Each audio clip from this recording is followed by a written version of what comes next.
दोस्तों, आप सबका स्वागत है। आज के तीसरे दिवस पे उपवास के बारे में है।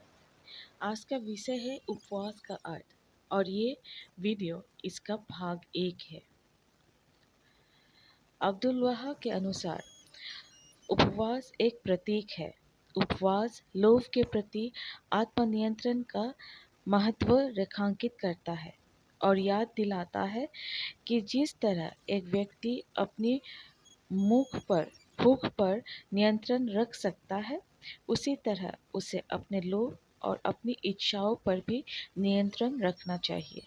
किंतु केवल खाने के लोभ पर नियंत्रण से आत्मा का कोई प्रभाव नहीं पड़ता। ये केवल एक प्रतीक है, कुछ विशिष्ट याद दिलाने का एक माध्यम। अन्यथा पृथक इसका कोई महत्व नहीं। सूर्योदय से सूर्यास्त तक खाने की इच्छा पर सफलतापूर्वक नियंत्रण रखना उपवास के निहित उद्देश्यों और लाभों को पाने की दिशा में केवल एक कदम बढ़ाना है, क्योंकि सफलतापूर्वक उपवास रखने में केवल शारीरिक पक्ष ही शामिल नहीं होता। बाह्य अर्थों में उपवास अनिवार्य रूप से एक आध्यात्मिक अभ्यास है। यह चिंतन, मनन और ध्यान का समय है जो हमें हमारी शारीरिक और मानसिक इच्छाओं को बढ़ाने वाले नियमित दिनचर्या और कुछ भौतिक सुखों से थोड़ा अलग हटने का अवसर देता है।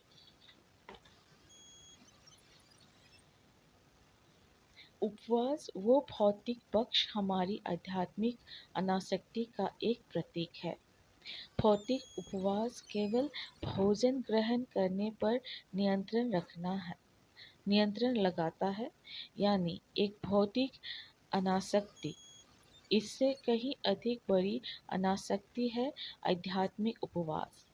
अपने अस्तित्व की समस्त इच्छाओं, समस्त कामनाओं से अनासक्त हो जाना। उपवास का ये दूसरा रूप भी हमारा लक्ष्य है और इसे पाना कहीं अधिक कठिन है।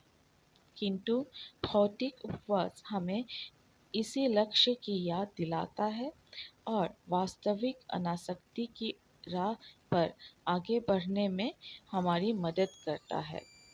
धर्म संरक्षक हमें आश्वस्त करते हैं कि प्रार्थना और उपवास हमारे इस प्रयास में हमारी सहायता करेंगे।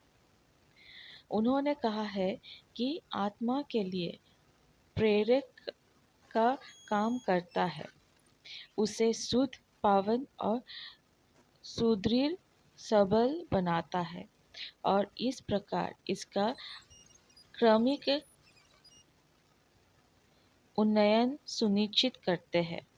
उन्होंने कहा है कि उपवास का समय अनिवार्य रूप से प्रार्थना और ध्यान का समय है, आध्यात्मिक आरोग्य का समय है।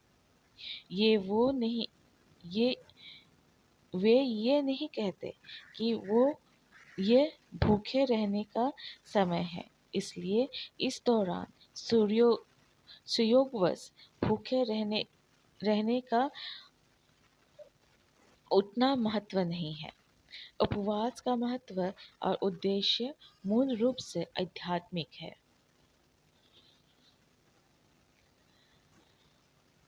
इस तेज रफ्तार दुनिया में क्षणिक आनंद और अर्थ के कष्टों को बढ़ावा देने वाली अपनी जीवन शैली में हम अक्सर जो चाहते हैं उसे ही अपनी ज़रूरत समझ बैठते हैं।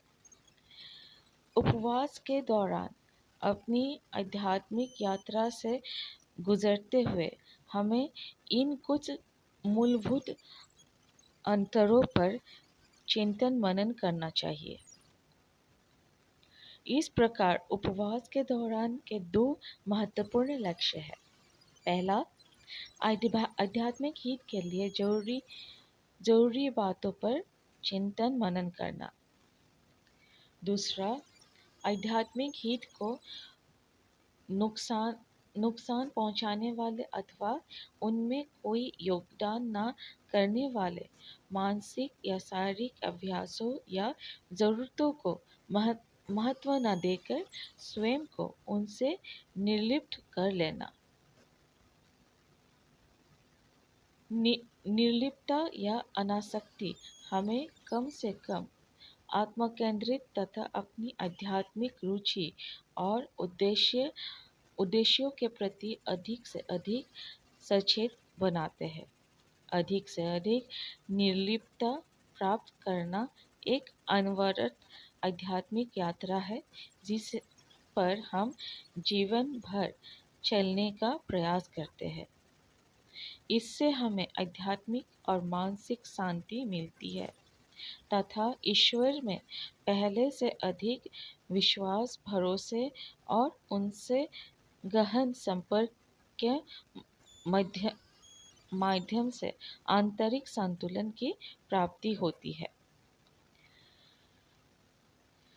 संपूर्ण आत्मसमर्पण की स्थिति सर्वोपरि है और सदा सर्वदा के लिए अन्य किसी भी स्थिति की तुलना में सर्वाधिक प्रशंसनीय रहेगी। ओ मेरे प्रभु, मुझे समस्त परिस्थितियों में अपनी सेवा के निमित्त तथा अपने प्रतिकरण और दया सौंदर्य के पावन स्थल की दिशा में तत्पर रख। मुझे अपनी महिमा के उपवन में एक कोमल पौधे के रूप में विकसित होने दे, ताकि आपकी इच्छा रूपी शीतल झोंके मुझे आपकी प्रसन्नता के अनुरूप झकझोर सके और झुका सके, इस रूप में कि मेरी जड़ता और गतिशीलता पूरी तरह आपके द्वारा निर्देशित हो। ओ मेरे प्रभु, इस धरती और स्वर्ग की समस्त महिमा से भी भव्य आपके नाम को साक्षी रखकर मैं आपसे विनती करता हूँ कि मुझे अपनी पातियों में वर्णित आदेशों के प्रति अपनी इच्छाओं को समर्पित कर सकने में समर्थ बना, ताकि मैं अपनी अभिलाषाओं के अतिरिक्त और कोई इच्छा अपने भीतर न पाऊं और जो आपने मेरे लिए निश्चित कर रखा है उसके अतिरिक्त और किसी चीज़ की कामना ना करो। धन्यवाद।